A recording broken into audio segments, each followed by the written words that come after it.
नमस्कार दोस्तों। समय बहुमूल्य है, इसलिए कम समय में अधिक जानकारी देने वाले आपके अपने ज्ञानवर्धक YouTube channel tour with knowledge में मैं सुभाष सिंह आपका स्वागत करता हूं। आइए आज इस वीडियो में हम जानेंगे चाणक्य नीति अध्याय 15 के बारे में। इस अध्याय की शुरुआत चाणक्य एक कहानी से करते हैं, जिसमें भगवान विष्णु माता लक्ष्मी के बीच में ब्राह्मणों को लेकर कुछ बातें होती हैं। दोस्तों, यदि वीडियो अच्छा लगे तो लाइक एवं इसी तरह की ज्ञानवर्धक जानकारियों के लिए चैनल को सब्सक्राइब अवश्य करिएगा।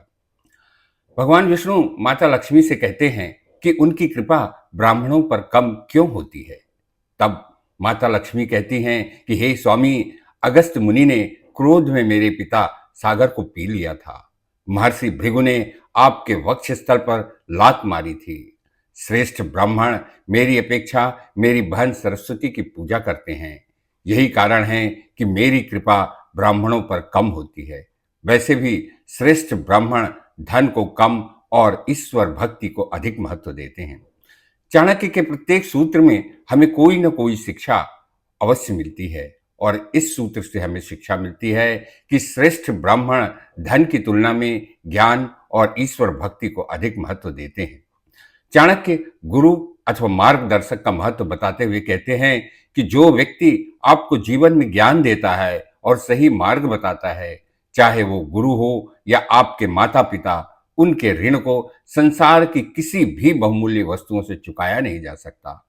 इस सूत्र से हमें शिक्षा मिलती है कि गुरु के ज्ञान को किसी भी वस्तु से अदा नहीं किया जा सकता।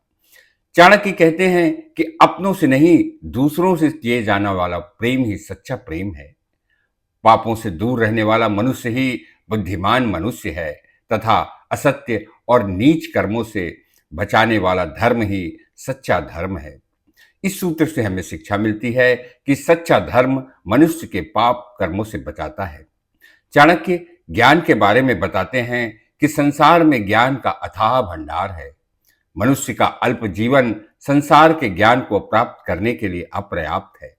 इसलिए मनुष्य को अपने जीवन में अधिक से अधिक ज्ञान प्राप्त करने का प्रयास करना चाहिए। इस सूत्र से हमें शिक्षा मिलती है कि मनुष्य के जीवन की सार्थकता ज्ञान प्राप्ति में है। बहुत से मनुष्य वेद एवं धार्मिक ग्रंथों का अध्ययन करते हैं, विश्वविद्यालय में जाते हैं, अपने विषय में पारंगत होने का प्रमाण पत्र भी ले लेते हैं, किंतु उन्हें अपने विषय का वास्तविक ज्ञान नहीं होता। ऐसे लोग स्वादिष्ट भोजन में घूम रहे करछुल की तरह हैं, जो स्वादिष्ट भोजन में रहते हुए भी भोजन के स्वाद से अनभिज्ञ रहते हैं। इस सूत्र से हमें शिक्षा मिलती है कि केवल प्रमाण पत्र प्राप्त कर लेने से ही कोई ज्ञानी नहीं हो जाता। चाणक्य ब्राह्मणों के महत्व बताते हुए कहते हैं कि ब्राह्मण मोह माया काम वासनाओं से दूर रहते हुए ईश्वर की भक्ति में लीन रहता है। मनुष्य को ब्राह्मणों का अनुसरण करते हुए जीवन मृत्यु के चक्र से मुक्त होने, जीवन में सफल होने के लिए अनुशासित होना आवश्यक है। इस सूत्र से हमें शिक्षा मिलती है कि ब्राह्मणों को उनके त्याग एवं गुणों के कारण सम्मान प्राप्त होता है। चाणक्य दुष्टों से निपटने के लिए सलाह देते हैं कि यदि आप में बाहुबल है तो दुष्टों को कुचल दीजिए, अन्यथा अपना रास्ता बदलकर दूर हो जाइए। इस सूत्र से हमें शिक्षा मिलती है कि दुष्टों का दमन शक्ति से ही किया जा सकता है। चाणक्य मनुष्य के चारित्रिक विशेषताओं को बताते हुए कहते हैं कि जो मनुष्य गंदे वस्त्र पहनते हैं, जिनके दांत गंदे होते हैं, जो कटु वचन बोलते हैं तथा सूर्योदय एवं सूर्यास्त के समय सोते रहते हैं, ऐसे मनुष्य धनवान और अच्छे परिवार के होने के बाद भी हर जगह असफल हो जाते हैं। इस सूत्र से हमें शिक्षा मिलती है कि किसी भी क्षेत्र में सफलता के लिए स्वच्छता एवं अनुशासित होना आवश्यक है। चाणक्य धन का महत्व बताते हुए कहते हैं कि दुनिया में धन से बड़ा कुछ भी नहीं है।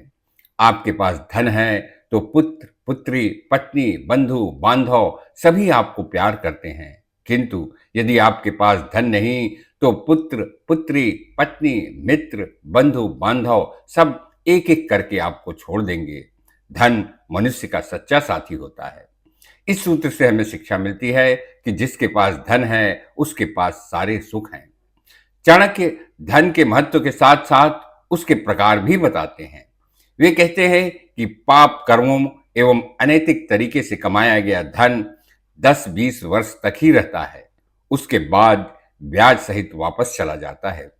किंतु पुरुषार्थ और ईमानदारी से कमाया गया धन निरंतर वृद्धि के साथ मनुष्य के जीवन पर्यंत तक रहता है। इस सूत्र से हमें शिक्षा मिलती है कि मनुष्य को ईमानदारी से धन अर्जित करना चाहिए। जिस मनुष्य में शक्ति और सामर्थ्य है, उसके अनुचित काम को भी लोग उचित मानते हैं, और जिस व्यक्ति में सामर्थ्य नहीं, उसके उचित कार्य को भी लोग संदेह की दृष्टि से देखते हैं। सामर्थ्य न होने से राहु के लिए अमृत भी मृत्यु का कारण बन गया, और सामर्थ्य होने से भगवान शंकर के लिए विष भी अमृत बन गया। इस सूत्र से हमें शिक्षा मिलती है कि यदि आप सामर्थ्यवान हैं तो आपका कोई भी विरोधी नहीं होगा। चाणक्य कहते हैं कि हीरे को सिर के ताज में लगाया जाए या पैरों में पहना जाए, उसके मूल्य में कोई कमी नहीं होती। जिस तरह विद्वान व्यक्ति को उच्च स्थान दिया जाए अथवा निम्न स्थान, उसके विद्वता में कोई फर्क नहीं पड़ता। मूर्ख को उच्च स्थान दिया जाए या निम्न स्थान, उसके मूर्खता में कोई फर्क नहीं पड़ता। इस सूत्र से हमें शिक्षा मिलती है कि स्थान से वस्तु अथवा व्यक्ति के महत्व में कोई फर्क नहीं पड़ता। चाणक्य कहते हैं कि यदि आप नौकरी या व्यापार करने परदेश गए हैं तो समय और आय के अनुसार गंधहीन, स्वाद रहित होकर वहां के भोजन और परिस्थितियों के अनुसार अपने आप को ढाल लीजिए। इस सूत्र से हमें शिक्षा मिलती है कि मनुष्य को समय, आय और परिस्थिति के अनुसार स्वयं को ढाल लेना चाहिए। चाणक्य कहते हैं कि मनुष्य को ऐसा पुरुषार्थ करना चाहिए कि उसे किसी के आगे हाथ फैलाने की आवश्यकता न पड़े, और यदि कुछ मांगने की आवश्यकता पड़ती भी है तो याचक या भिखारी के रूप में नहीं, बल्कि अपना सम्मान बनाए रखते हुए मांगना चाहिए। इस सूत्र से हमें शिक्षा मिलती है कि परिस्थिति कितनी भी खराब हो, पर आत्मसम्मान नहीं खोना चाहिए। चाणक्य कहते हैं कि जिस तरह कटने के बाद भी चंदन के वृक्ष से सुगंध नहीं जाता, कोल्हू में पेरे जाने के बाद भी गन्ने से मिठास नहीं जाती, उसी प्रकार मनुष्य के जन्मजात गुण जैसे विनम्रता, सहनशीलता, सदाचरण, सत्यनिष्ठा किसी भी परिस्थिति में नष्ट नहीं होते। इस सूत्र से हमें शिक्षा मिलती है कि मनुष्य के जन्मजात गुण उसके मृत्यु के साथ ही समाप्त होते हैं। चाणक्य सभी बंधनों में प्रेम के बंधन को सर्वोत्तम मानते हैं। वो कहते हैं कि जिस भंवरे में लकड़ी को भी छेद करने की शक्ति होती है, वही भंवरा फूलों से प्रेम के कारण उनका पराग इस तरह से निकालता है कि फूलों को कोई कष्ट न हो।